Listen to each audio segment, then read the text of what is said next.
ఈరోజు రాష్ట్ర వ్యాప్తంగా అన్ని అసెంబ్లీ నియోజకవర్గ కేంద్రాల్లో వైఎస్ఆర్సీపీ ఆధ్వర్యంలో జరిగిన ర్యాలీలు భారీ ఎత్తున జరిగాయి. ప్రజల స్పందన కూడా బ్రహ్మాండంగా ఉంది. ఈ ర్యాలీలన్నీ గత 2 నెలలకు పైగా మా పార్టీ వైఎస్ఆర్ కాంగ్రెస్ పార్టీ చేపట్టిన ఉద్యమంలో భాగంగా జరిగాయి. ఆ ఉద్యమం ఎందుకనేది ఇప్పటికీ రాష్ట్ర ప్రజలకు అలాగే జాతీయ స్థాయిలో కూడా ఒక చర్చనీయాంశంగా అయింది. ప్రధానంగా విద్యార్థులు, యువజనులు వాళ్ళ సమస్యలకు సంబంధించింది ఈ ఉద్యమం. అందులోనూ ఇది మొదలైంది ఈ ప్రభుత్వం, కూటమి ప్రభుత్వం, చంద్రబాబు నాయుడు గారి ప్రభుత్వం మెగా డిఎస్సి పేరుతో 1000 ఉద్యోగాలు ఇస్తామని చెప్పి ఏదైతే పరీక్షలు జరిపి రిక్రూట్మెంట్ పూర్తి చేశారో అందులో జరిగిన అక్రమాలు, లీకేజీ మీద ఆ పరీక్షల్లో అర్హత పొంది కూడా ఉద్యోగాలు పొందని బాధితులు బయటకు వచ్చి వాయిస్ రైజ్ చేసి అలాగే కోర్టు కూడా వెళ్ళిన తర్వాత అది ప్రపంచం దృష్టికి వచ్చింది. ఆ విషయమై ఏ బాధ్యత కలిగిన ప్రభుత్వమైనా సరే కనీస బాధ్యత, తమ పాత్ర అందులో లేకపోతే, ప్రభుత్వ పెద్దల పాత్ర లేకపోతే, వాళ్ళ ఆధ్వర్యంలో నడవకపోతే దాని మీద విచారణ జరిపించడం, వచ్చిన అనుమానాలు నివృత్తి చేయడం ఇది సహజంగా జరిగే ప్రక్రియ. కానీ ఒక్క మన రాష్ట్రంలో మాత్రమే దానికి సమాధానం ఇవ్వకపోగా ఇది వైఎస్ఆర్ కాంగ్రెస్ పార్టీ చేస్తున్న ఒక కృత్రిమ ఉద్యమంలాగా క్రియేట్ చేయాలని ఫస్ట్ నుంచి చంద్రబాబు నాయుడు గారు ప్రయత్నం చేస్తున్నారు. ఆయన పార్టీ ఇంకా ఆయన పెట్టుకున్న ఫేక్ మీడియా వ్యవస్థలు ఏవైతే ఉన్నాయో, సోషల్ మీడియా వ్యవస్థలు కానీ, ఆయనకు దిశాది నిర్దేశం చేసే ఆ 2 పత్రికలు, ఆ ఛానళ్ళు కానీ, వీళ్ళు పెట్టుకున్న అజెండా ఏంటంటే ఏమీ జరగలేదు, అంతా బాగుంది, వీళ్ళు అధికారంలో లేరు, ప్రతిపక్షంలో ఉన్నారు కాబట్టి గొడవ చేయాలి కాబట్టి చేస్తున్నారు వైఎస్ఆర్సీపీ వాళ్ళు అనే ఇంప్రెషన్ ఇచ్చే ప్రయత్నం చేస్తున్నారు. ఇంకా వాయిస్ రైజ్ అయ్యే కొద్దీ దాన్ని ఎట్లా తొక్కాలని చూస్తున్నారు. ఇన్ని రోజులుగా జరుగుతున్నది అదే, ఈరోజు అదే జరిగింది, జరిపే ప్రయత్నం చేశారు. కానీ దాదాపు 2 నెలల 10 రోజులు అంటే 70 రోజులు 75 రోజుల్లో మా పార్టీ తరఫున 10 కార్యక్రమాలు చేశాం. ప్రతిదానికి విశేషంగా స్పందన వస్తుంది. యువత నుంచి వస్తుంది, ప్రజల నుంచి వస్తుంది. డిఎస్సితో పాటు నేను ఇంతకుముందు అన్నట్టు నిరుద్యోగులకు, యువతకు చేసిన మోసం, విద్యార్థులకు జీవితాలతో చెలగాటమాడుతున్న వైనం, దీన్ని ఎప్పటికప్పుడు ప్రశ్నిస్తున్నాం. అది కూడా దీనికి జోడించి, ఎందుకంటే ఇది మొత్తం యువతకు సంబంధించింది కాబట్టి వైఎస్ఆర్ కాంగ్రెస్ పార్టీ ఒక ఉద్యమంగా టేకప్ చేసింది.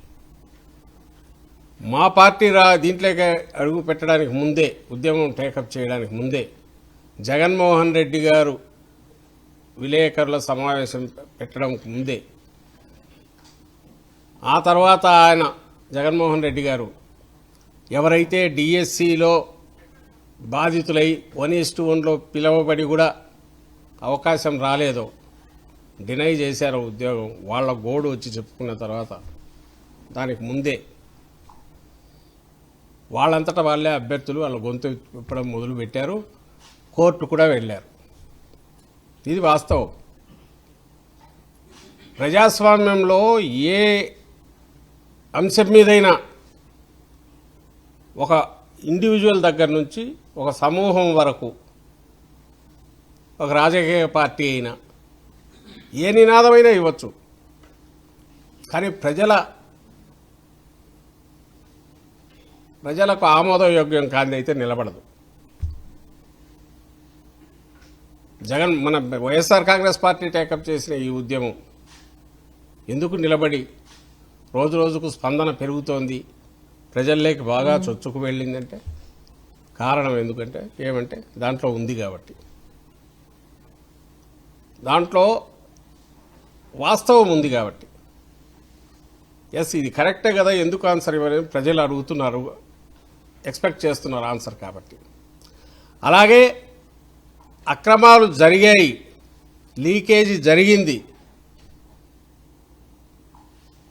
అన్నది వాస్తవం కాబట్టే చంద్రబాబు నాయుడు గారు ఉలిక్కి పడుతున్నారు. ప్రతిసారి దీన్ని ఎలా తొక్కాలని చూస్తున్నారు. తన కొడుకు రాజీనామాకు చేసిన డిమాండ్ పక్కదారి పట్టించాలని ఎట్లా చూస్తున్నారు. ఏమీ జరగలేదు అనే భ్రమ కల్పించాలనే ప్రయత్నం చేస్తున్నారు. తప్పుడు కేసులు పెట్టిస్తున్నారు, బెదరగొట్టాలని చూస్తున్నారు. అయినా సరే జనం వస్తున్నారు. ఇవన్నీ ప్రూవ్ చేసేది ఏంటంటే జరిగింది వాస్తవం. ఆయన తప్పించుకోలేడు, చంద్రబాబు నాయుడు గారు తప్పించుకోలేరు, ఆయన కొడుకు తప్పించుకోలేడు, లోకేష్ తప్పించుకోలేరు. కానీ ఈరోజు కూడా మాట్లాడినట్టున్నాడు ఎక్కడో చంద్రబాబు నాయుడు గారు. ఈరోజు కూడా ఎక్కడో జిల్లాకు పోయినట్టున్నాడు. దాంట్లో ఎక్కడైనా ఆయన ఉపన్యాసంలో దీని గురించి కూడా ప్రస్తావన ఉన్నట్టుంది, డిఎస్సి గురించి కూడా. ఎక్కడైనా మేము సంధించిన ప్రశ్నలకు లేదా అభ్యర్థులు అడుగుతున్న ప్రశ్నలకు, బాధిత అభ్యర్థులు అడిగిన ప్రశ్నలకు ఆయన సమాధానం ఇచ్చాడా? ఆయన కానీ, ఆయన తనయుడు కానీ, లేదా ఆయన పార్టీ కానీ, లేదా అధికారులు కానీ ఎంతసేపు ఉన్నా అంతా బాగానే ఉంది, ఇది ఏదో పొలిటికల్ మోటివ్స్తో చేస్తున్నారు, అంతా బాగానే ఉంది, మేము ఇన్ని వేల ఉద్యోగాలు ఇచ్చాము, ఉద్యోగాలు వచ్చిన వాళ్ళందరూ హ్యాపీగా ఫీల్ అవుతున్నారు, మధ్యలో వీళ్ళు కడుపు మంటతో ఉద్యమం అని ఏదో చేస్తున్నారు అని నింద ఇటువైపు వేయాలని చూస్తున్నారు. ఈరోజు కూడా చంద్రబాబు నాయుడు గారు అదే అన్నారు. ఈరోజు ఆయన అన్న దాంట్లో నేను ఇంతకుముందే ఉంటే మేము వేల ఉద్యోగాలు ఇస్తుంటే ఆ కడుపు మంటతో వైఎస్ఆర్ కాంగ్రెస్ పార్టీ ఇటు చేస్తుంది అని అన్నారు. వేల ఉద్యోగాలు నువ్వు ఇవ్వడం కాదు, అందులో మా హయాంలోనే ఇచ్చిన నోటిఫికేషన్ నువ్వు రద్దు చేసి దానికి ఎక్కడెక్కడ ఇంకొన్ని కలిపి ఈ సంవత్సరం వచ్చిన రిటైర్మెంట్ కానీ మిగిలిన వాటికి కలిపి ఇచ్చారు. ఇచ్చినవి పారదర్శకంగా అనుమానాలకు అవకాశం లేకుండా ఎందుకు జరపలేకపోయారు? ఇవి అనుమానాలు కూడా కాదు, ఎగ్జాక్ట్లీ వాస్తవాలు, ఇక్కడ అక్రమం జరిగిందని చెప్పగలిగిన వాస్తవాలను ఎత్తి చూపాం. వాటికి మాత్రం సమాధానం ఇవ్వడు. దాంతోపాటు మిగిలిన డిమాండ్ల గురించి అస్సలు లేదు. ఫీజు రీయింబర్స్మెంట్ బకాయిలు 10,000 కోట్లు ఉన్నాయి, 9,000 కోట్ల బడ్జెట్ ఉంది, దానికి ప్రస్తావన లేదు. నిరుద్యోగ వృత్తి ఇస్తామన్నావా లేదా, దానికి సంబంధించి ప్రస్తావన ఉండదు. అట్లా పాసింగ్ దీనిలా కొట్టేసి మీరు వచ్చి రోడ్ల మీద తిరుగుతుంటే మేము చూడాలన్నా. నిరసన రోడ్ల మీద కాక ఎక్కడ ఇళ్లలో చేస్తారా? ఎక్కడ చేస్తారు? పోనీ మా నిరసనల్లో ఎక్కడైనా హింసకు మీరు చేసిన పోలీసు లాఠీచార్జీలో మీరు చేయిస్తున్న పోలీసులతో చేస్తున్న దాష్టీకము, వాళ్ళ దుర్మార్గంగా మీద విరుచుకుపడము, అడ్డగించడమో తప్ప వైఎస్ఆర్ కాంగ్రెస్ పార్టీ కార్యకర్తల నుంచి కానీ, లేదా పాల్గొంటున్న ప్రజల నుంచి కానీ, యువత నుంచి కానీ ఎక్కడైనా ఏదో దాడి చేసే రీతిలోనూ ఇంకో రకంగానే ఎక్కడన్నా ఒక్కసారైనా ఒక్క సందర్భంలో ఉన్నా కనపడిందా? అత్యంత శాంతియుతంగా డిమాండ్లను లేదా ఏమి జరిగిందనేది ప్రజల్లోకి తీసుకెళ్ళడానికి, వాళ్ళని చైతన్యపరచడానికి, ప్రభుత్వం మీద ఒత్తిడి తీసుకురావడానికి చేసిన ప్రయత్నం తప్ప ఇంకేదైనా వేరే ఉందా? క్రియేట్ చేస్తే మీరు చేసింది, ప్రభుత్వం క్రియేట్ చేసింది, అలాంటి వాతావరణం, పోలీసులను ఎక్కడో యుద్ధం జరుగుతున్న దగ్గరికి పంపించినట్టు, ఏదో గొడవ జరుగుతుంటే పంపించినట్టు. ఇక్కడ ఏం లేదే, గొడవ జరిగితే మీ వల్ల జరుగుతుంది, మీరు చేస్తే జరుగుతుంది. నిన్న దీక్షా శిబిరాల మీద అటాక్ చేసింది ఎవరు రమ్మన్నారు? దీక్ష కూర్చుంటే ప్రజలకు యాక్సెప్టెన్స్ లేకపోతే ప్రజలు రిజెక్ట్ చేస్తారు. మేము పెట్టిన డిమాండ్స్లో గన వాస్తవం లేకపోతే ప్రజల నుంచి స్పందన ఎందుకు వస్తుంది? దానికి నువ్వు తపన పడడం ఎందుకు? ఈ పోలీసు వ్యవస్థనంతా దుర్వినియోగం చేయడం ఎందుకు? మా దానికి రెస్పాన్స్ రాదు, ఫెయిల్ అవుతాంగా. లేదా ప్రజలే మమ్మల్ని అడుగుతారు కదా, ఏముందబ్బా ఇది బాగా చేశారు కదా అయినా మీరెందుకు అంటున్నారని. తప్పు జరిగింది. ఇంకా దాంట్లోకి సంబంధించి కూడా నిర్దిష్టమైన ప్రశ్నలు మేము వేసినవి, నిర్దిష్టమైన ప్రశ్నలు అసలు ఆన్సర్ ఇచ్చే ప్రయత్నం కూడా చంద్రబాబు నాయుడు గారు కానీ ఆయన ప్రభుత్వం కానీ ఆయన కుమారుడు ఎవరైతే విద్యాశాఖకు ఉన్నాడో ఆయన కానీ చేయని క్వశ్చన్స్ సంధించినవి. ఎక్కడైనా పరీక్ష పెట్టి అర్హత పరీక్ష, కొంతమందికి దాని నుంచి సపరేట్ అర్హత పరీక్ష లేకుండా అర్హత పరీక్ష అవసరం లేకుండా చేసినవి ఎక్కడన్నా ఉందా? అసలు పరీక్ష లేకుండా మొత్తం తీసుకుంటే దట్స్ ఎ డిఫరెంట్ ఇష్యూ. కొద్దిమందికి ఎగ్జామ్ చేయడం జరిగింది, వాస్తవమా కాదు, దాని గురించి అసలు మాట్లాడరు. పైగా స్పోర్ట్స్ కోటా కింద ఈ పరీక్ష అయిపోగానే, దీని అవసరం అయిపోగానే మళ్ళీ పాత స్టేటస్ పరీక్ష అవసరం మళ్ళీ తీసుకొచ్చారు. ఇంకా అంతకంటే అంటే ఒక తప్పు, ఒక అక్రమం కాన్షియస్గా తెలిసి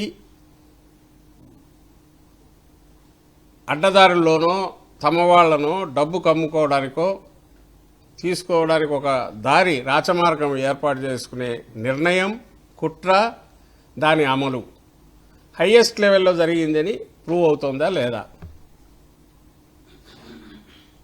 స్పోర్ట్స్ నుంచి అక్కడి నుంచి జీవో వస్తుంది, G7 నుంచి ఇక్కడి నుంచి వస్తుంది, వీళ్ళు ఇంప్లిమెంట్ చేసేస్తారు. దాని గురించి అడిగితే దాని గురించి ఎందుకు చంద్రబాబు నాయుడు గారు సమాధానం చెప్పరు? నిజంగా ప్రభుత్వానికి తెలియకుండా ఇంత సీరియస్ వేలాది మంది లక్షలాది మంది రాసిన ఒక పరీక్ష, వేలాది పోస్టులు నింపే ప్రక్రియ, టీచర్ పోస్టులు, వాటికి సంబంధించి డెసిషన్ ఎక్కడన్నా ఇట్లాంటిది జరుగుతుందా? ఈ ఎగ్జామ్షన్ ఇచ్చేది, పోనీ ఎగ్జామ్షన్ ఇచ్చేది కరెక్ట్ అనుకుంటే మళ్ళీ నువ్వు ఎందుకు దాన్ని పాత జీవోని పునరుద్ధరించడం, ఇది తీసేసావు? ఆన్సర్ లేదు. అలాగే లీకేజీ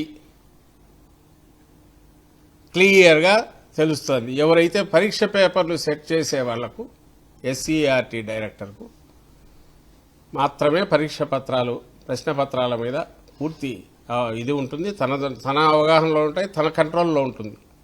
పరీక్షలు నిర్వహించే వాళ్లకు అరగంట ముందు మాత్రమే, ఎగ్జామ్కి అరగంట ముందు మాత్రమే పోతాయంటే రెండింటికి కలిపి ఒకరినే పెట్టారు.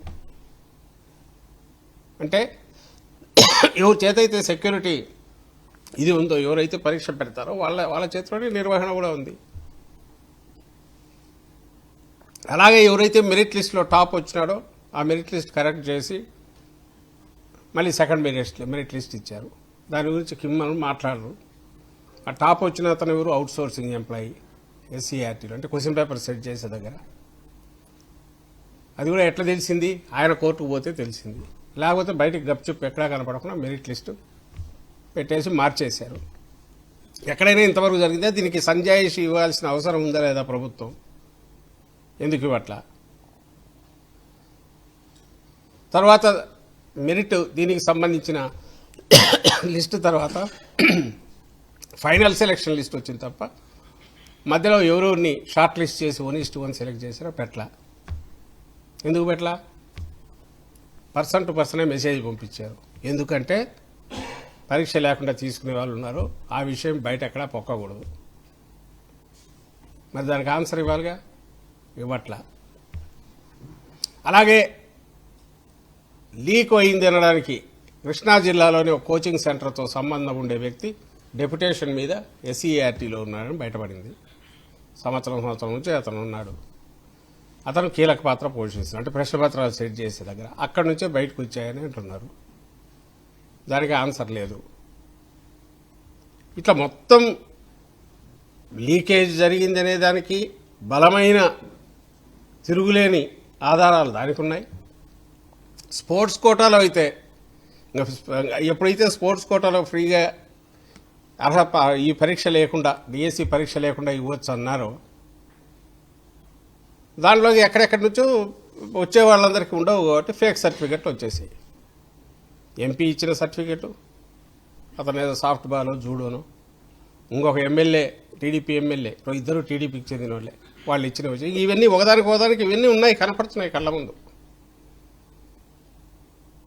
వాటితో సాక్ష్యాలతో సహాయం. ఇంకా ఘోరం, ఎప్పుడైతే ఇవి బయటకు వచ్చాయో ఆ సర్టిఫికెట్లలో కూడా మళ్ళీ ట్యాంపర్ చేసి మార్చారు.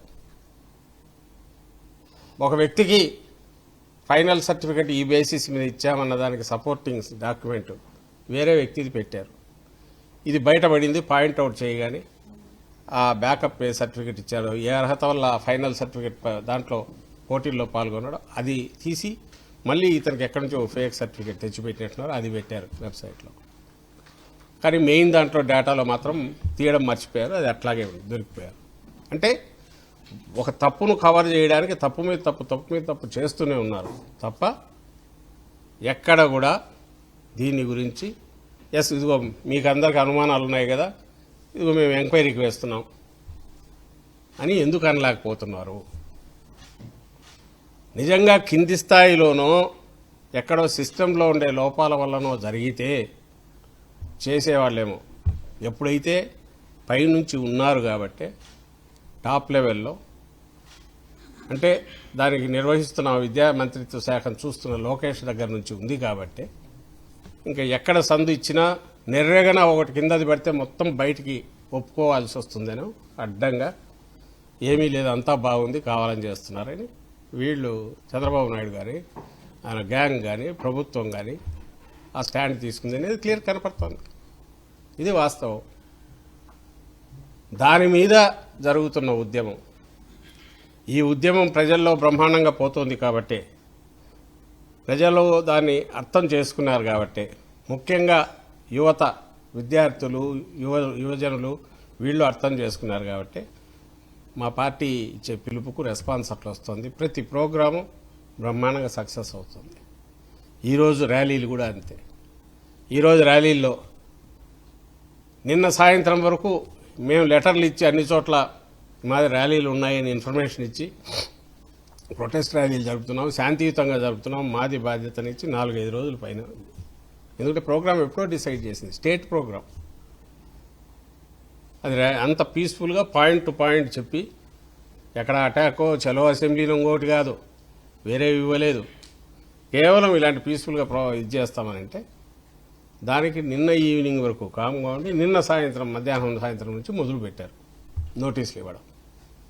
చేయడానికి వీల్లేదు, సెక్షన్ 30 ఉంది, లేదా 144 ఉంది, లేదా ఏమంటారు శాంతి భద్రతలకు భంగం కలుగుతుంది, మిమ్మల్ని బయటికి రానివ్వం, ఎవడు వచ్చి పాల్గొనవద్దు, టెర్రరైజ్ చేసే ప్రక్రియ, కేసులు పెడతాం, ఎవరన్నా వచ్చి పొరపాటున పార్టిసిపేట్ చేస్తే కేసులు పెడతాం. ఏందా ఇదేం డెమోక్రటిక్ కంట్రీనా లేక ఇంకేదన్నా? ఓ ప్రజాస్వామ్యముగా మినిమం రైట్ ఏది ఉందో నీ పోలీసు వ్యవస్థ ఉండేది దేనికోసం? ఎక్కడన్నా తప్పులు జరిగితే అది చేయడానికి, కరెక్ట్ చేయడానికి, లేదా వాళ్ళని పట్టుకోవడానికి, దొంగలను పట్టుకోవడానికి, ఇంకోని చేయడానికి. రియల్ ఎక్కడైతే జరుగుతున్నాయో వాటి జోలికి పోలీసులు పోవట్ల. ఎవరన్నా పోవాలనుకున్నా అంత తీరిక లేకుండా వైఎస్ఆర్ కాంగ్రెస్ పార్టీ కార్యకర్తల మీద, నాయకుల మీద తప్పుడు కేసులు ఎట్లా పెట్టాలా, లేదా వాళ్ళు ఎక్కడ కూడా పీస్ఫుల్గా మాట్లాడడానికి కూడా అవకాశం లేకుండా ఎట్లా అడ్డంకులు క్రియేట్ చేయాలా, ఏ రకంగా దౌర్జన్యంగా టెర్రరైజ్ చేసి అలాంటి వాతావరణం క్రియేట్ చేసి ఈ పార్టీ దగ్గరికి ఎవరన్నా వచ్చినా వాళ్ళను టెర్రరైజ్ చేయాలా. ఇప్పుడు అది దాటి సామాన్యుల మీదకి పోయినట్లు అందరి మీద కేసులు పెడుతున్నారు.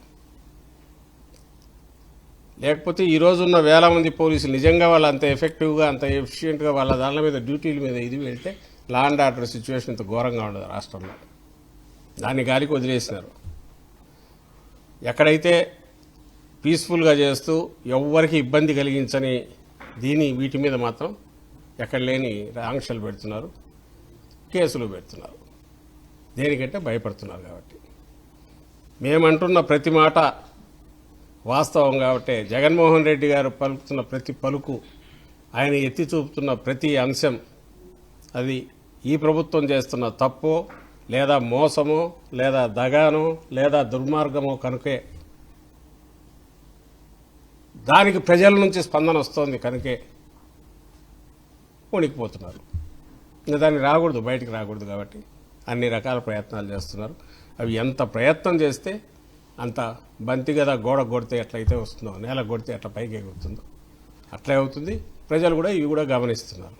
ఈరోజు ఇష్యూ మనం చూస్తే ఈరోజు జరిగిన చోట 2-3 అందులో సాక్షాత్తు చంద్రబాబు నాయుడు గారి కాన్స్టిట్యున్సీ కుప్పంలో అక్కడ పోలీసులు బిహేవ్ చేసిన పద్ధతి అంటే పోలీసులు శాంతి భద్రతలు కాపాడడానికో శాంతి భద్రతలకు భంగంగా మేము ఎక్కడ కలిగిస్తాము, ఊరేగింపు తీస్తామని అనింది. దానికి కాదు వాళ్ళు ఉండేది. అధికార పార్టీకి ఇది కట్టడానికి ప్రొటెక్షన్ ఇవ్వడానికో, అధికార పార్టీని కొమ్ముగాయడానికో, అధికార పార్టీ వాళ్లకు వాళ్ళు దాడి చేయడానికి అనుకూలంగా మా వాళ్లను కట్టడి చేసో బయటికి రాకుండా చేసే ప్రయత్నం చేశారనేది. అది కూడా మిగిలిన చోట్ల పులివెందులలో లాఠీచార్జ్ జరిగింది జగన్మోహన్ రెడ్డి గారి కాన్స్టిట్యున్సీ.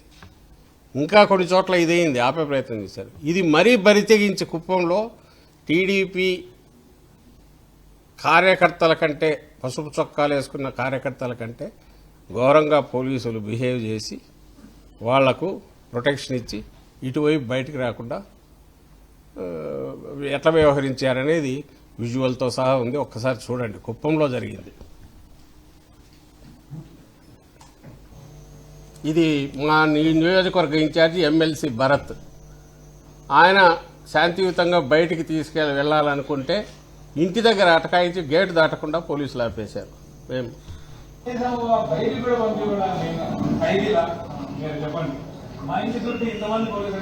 ఆయన పోలీస్ అధికారి.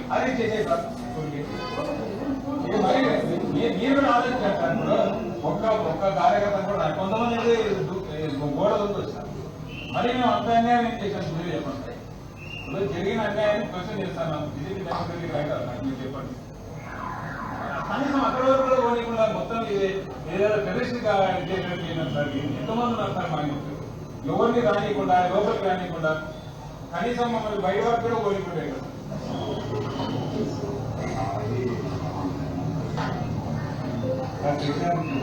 సార్ సెక్షన్ బట్టి ఇప్పుడు ఒక రోజులో మీరు ఎంత చేశారు? నేను ఎన్నిసార్లు పర్మిషన్ ఇచ్చినా మీరు ఏ పర్మిషన్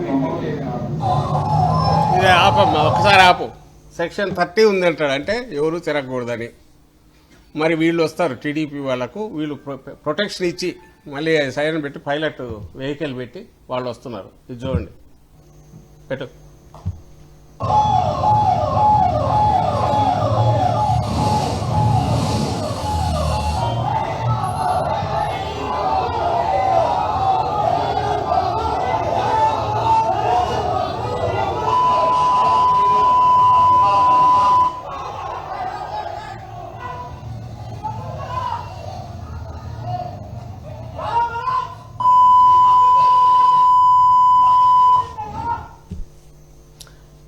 ఇది తెలుగుదేశం పార్టీ వాళ్లకు ప్రొటెక్షన్ ఇచ్చి శాంతి భద్రతలను కాపాడే పోలీసు యంత్రాంగం ఈరోజు కుప్పం వేరే కాన్స్టిట్యున్సీ కాదు, ఆంధ్రప్రదేశ్ ముఖ్యమంత్రి నారా చంద్రబాబు నాయుడు గారి కాన్స్టిట్యున్సీ కుప్పంలో జరిగిన ఘోరం.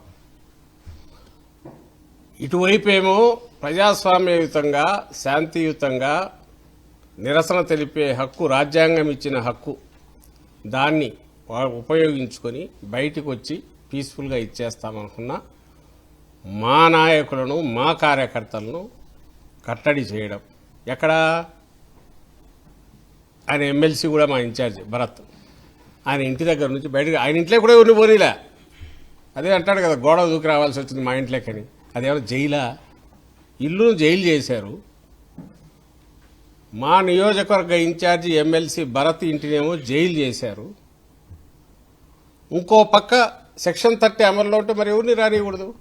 తెలుగుదేశం పార్టీ వాళ్ళకేమో అల్లుళ్ళు కదా, ఏదో పెళ్లి ఊరేగింపు తీసినట్టు వీళ్ళే పోలీసులే ముందు సైరన్ పెట్టి పైలట్ వెహికల్ పెట్టి తీసుకొచ్చి అక్కడ దించి ఆ బూతులు వాళ్ళు సౌండ్ ఇవి పెట్టారు చెప్పలేం కాబట్టి ఇంటి మీదకి ఇది ఇంటి మీద దాడి.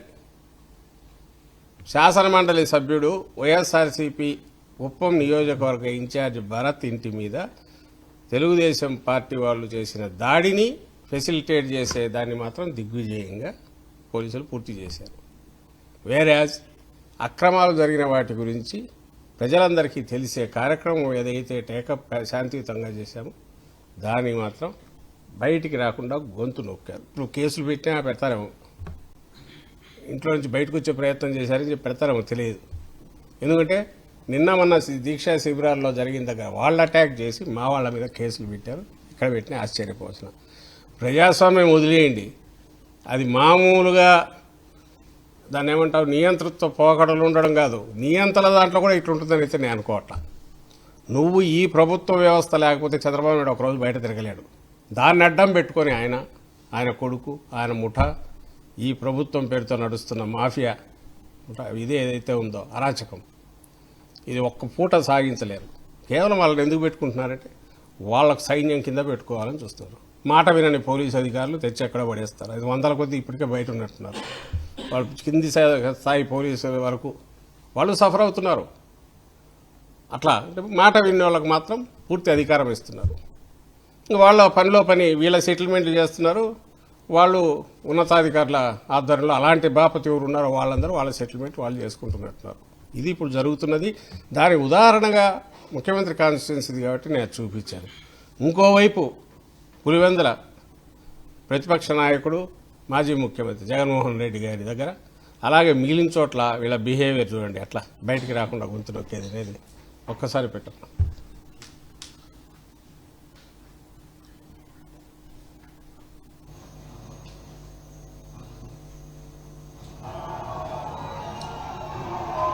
ఎంపీ ఎక్కడే ఉన్నారు, అవినాష్ ఉన్నారు, వీళ్ళు ఉన్నారు. ఆర్డీఓకు మెమరాండం ఇవ్వాలని పోతే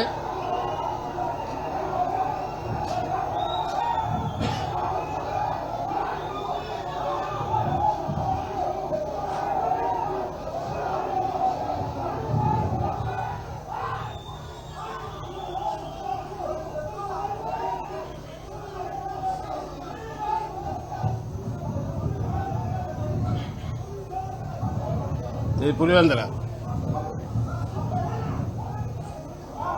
చూడు ఏమా అసలే దేనికి లాఠీ చార్జ్ చేస్తున్నారు?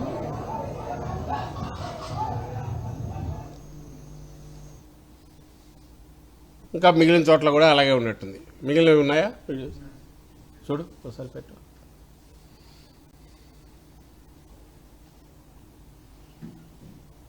ఇక్కడ తాడిపత్రిలో వెళ్ళాలని పెద్దిరెడ్డి రామచంద్రారెడ్డి గారు చేస్తే వాళ్ళను అడ్డగించారు. సీనియర్ లీడరు ఏం వీళ్ళే పోయి అటాక్ చేస్తారా? ఆ తాడిపత్రి మరీ అన్యాయంగా ఉంది. వాళ్ళు రోడ్డు మీద కూర్చొని నిరసన తెలపాల్సి వస్తుంది.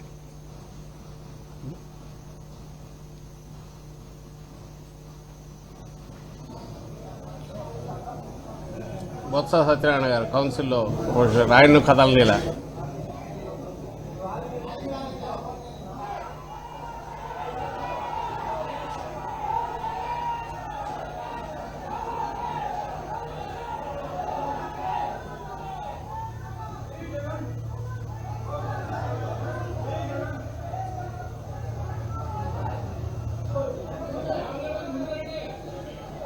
ఆపేసి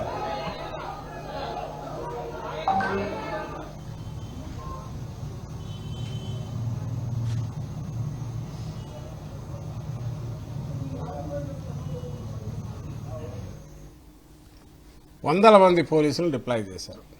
నిన్న రాత్రి నుంచి టెర్రరైజ్ చేసే కార్యక్రమం, అరెస్టులు చేస్తామని బెదిరింపులు, ఈరోజు ఏమో బయటకు వచ్చిన వాళ్ళందరినీ ఎక్కడికెక్కడ ఇచ్చేసేది. ఇంత చేసి దేనికోసం ఇది చేసి అసలు నిజంగా నువ్వు దేనికి భయపడుతున్నావు అనేది అర్థం కావట్లా.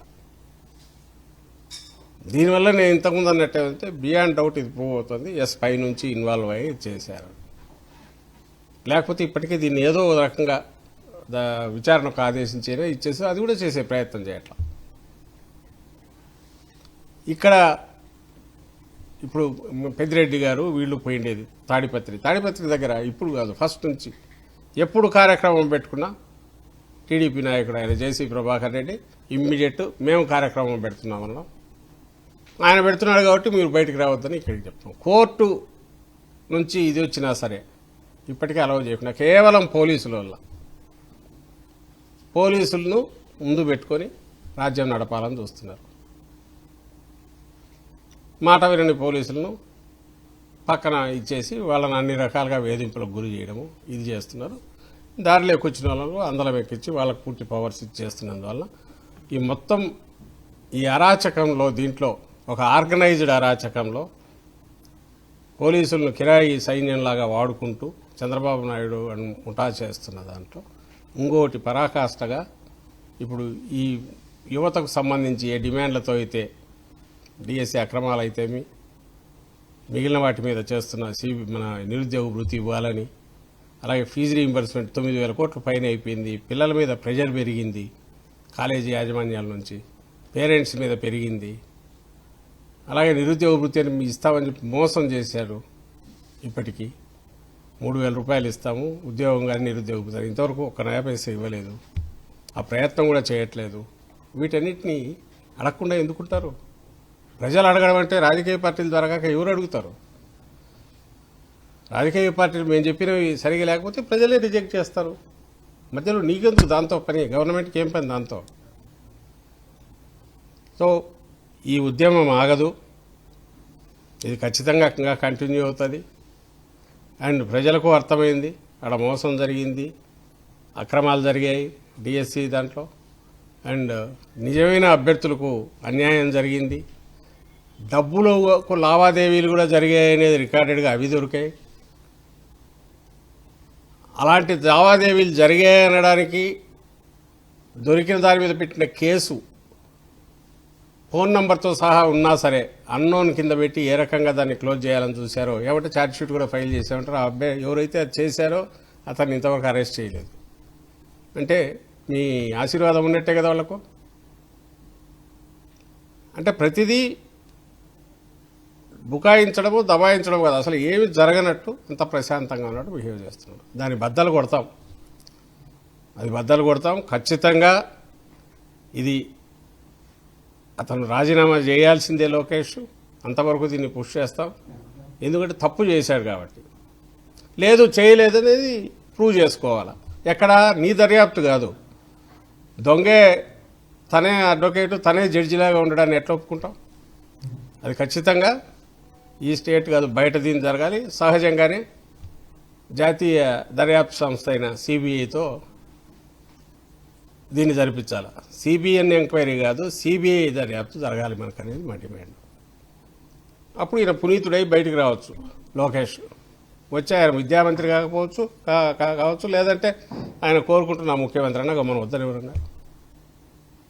అంతవరకైతే ఈ తన మీద పడిన దీన్ని క్లియర్ చేసుకోవాల్సిన బాధ్యత రాజకీయాల్లో చాలా భవిష్యత్తు ఉందని ఆయన తను అనుకుంటుంటే లోకేష్ తను ఫేస్ చేయాలా. ఇలాంటి ఆరోపణలు వస్తే రాజశేఖర రెడ్డి గారు ఉన్నప్పుడు జగన్మోహన్ రెడ్డి గారి మీద వచ్చినప్పుడు కూడా నాకు అభ్యంతరం లేదు పెట్టుకోండి అన్నారు. ఇలాగా బుకాయించలా దబాయించాలా చంద్రబాబు నాయుడు గారి లాగా. ఎందుకంటే నాకు తెలుసు కాబట్టి అందులో అన్ని అబద్ధాలు నిలబడవని. ఆ ధైర్యం ఉంటే చంద్రబాబు నాయుడు గారు కానీ ఆయన కుమారుడికి కానీ వాళ్ళు కూడా దీన్ని యాక్సెప్ట్ చేయాలి. గవర్నమెంటే వాళ్ళది ఏం మంత్రి పదవి నుంచి పోగానే ఆ నుంచి పోయినట్టేం కాదుగా. తన నిజాయితీని ప్రూవ్ చేసుకుని మళ్ళీ టేకప్ చేయొచ్చుగా. సో ఇప్పటికన్నా అది ఆలోచించుకొని మేము ఏదైతే డిమాండ్ చేస్తున్నామో వాటన్నిటికీ చేయమని, అలాగే ఫీజు రీయింబర్స్మెంట్ ఇప్పటికే బకాయిలు పెరిగి రాష్ట్రంలో విద్యార్థులంతా ఇబ్బందులు పడుతున్నారు వాళ్ళ తల్లిదండ్రులు. ఖచ్చితంగా మొత్తం అమౌంట్స్ రిలీజ్ చేయాలా. నిరుద్యోగ వృత్తికి సంబంధించి ఇప్పటికే మోసం చేశారు కాబట్టి ఇప్పుడైనా వాటిని 3,000 రూపాయలు చొప్పున అది రిలీజ్ చేయాలి. మా డిమాండ్ అట్లే ఉంటుంది. దీని మీద ఫర్దర్ ఉద్యమ కార్యాచరణ కూడా ఇన్ డ్యూ కోర్స్ ఎట్లా వాళ్ళను అది అనౌన్స్ చేస్తారు. అధ్యక్షుడితో చర్చించిన తర్వాత పార్టీ అనౌన్స్ చేస్తుంది. Thank you very much.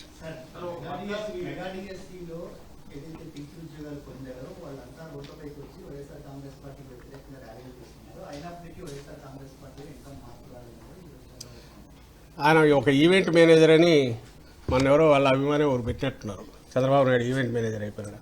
అట్లా జరిపినట్టు జరిపారు నిన్న జరిగిండేది. ఇప్పుడు నేను కొండారెడ్డి బురుజు దగ్గర ఎవరు జరిగిందో లెక్కన విని పెట్టుకునే బదులు, లేదా మావి జరిగినవన్నీ పొలిటికల్ ఓరియంటెడ్ మోటివేటెడ్ అని ఊరికి జస్ట్ తోసేసే బదులు సింపుల్ ఒక్కటే, మేము అడిగిన ప్రశ్నలకు ఆన్సర్ ఎందుకు ఇవ్వలేకపోతున్నాను. రేపుగా ఈరోజైనా రేపైనా ఇదే క్వశ్చన్ వస్తుంది.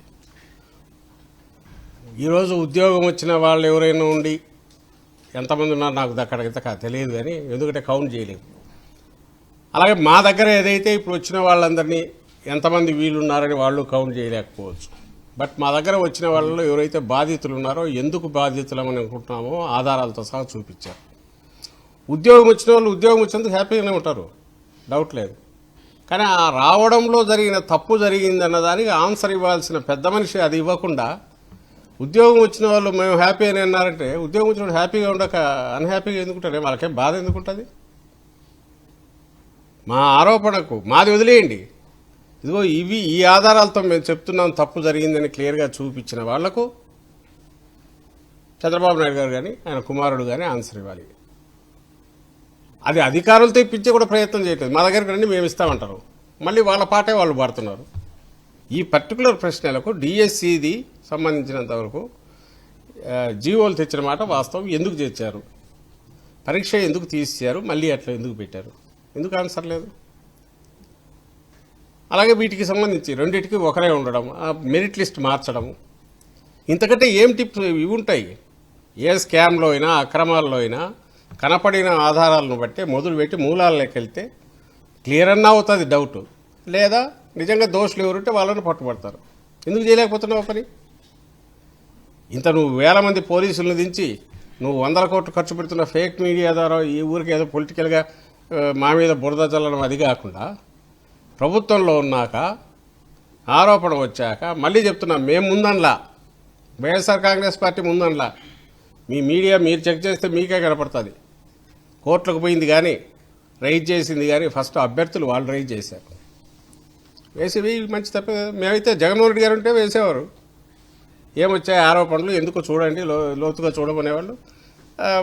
ఒకవేళ కింద ఎక్కడన్నా ఇది జరిగింటే వాళ్ళు ఎవరినో దాన్ని ఏమంటాం అరెస్ట్ చేసో దాని డిపెండింగ్ అంత డిపార్ట్మెంట్ దీని కానీ ఏదో ఒకటి చేయడమో చేసేది.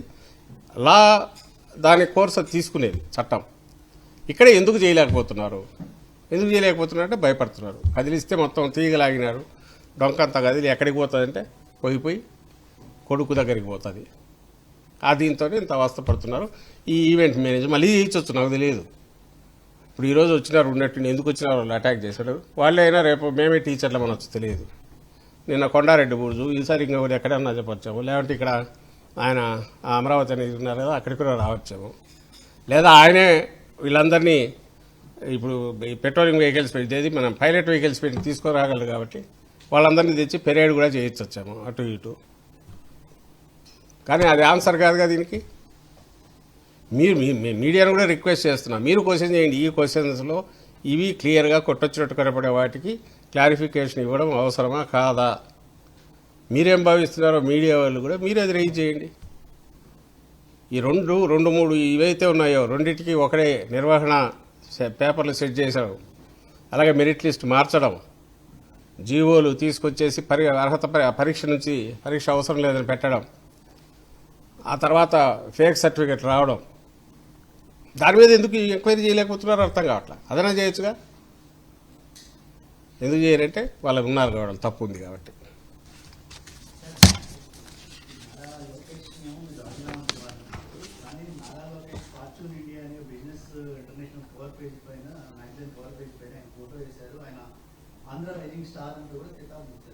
అందుకే బాగా ముఖ్యమంత్రిగా అమ్మంటున్నాం కదా.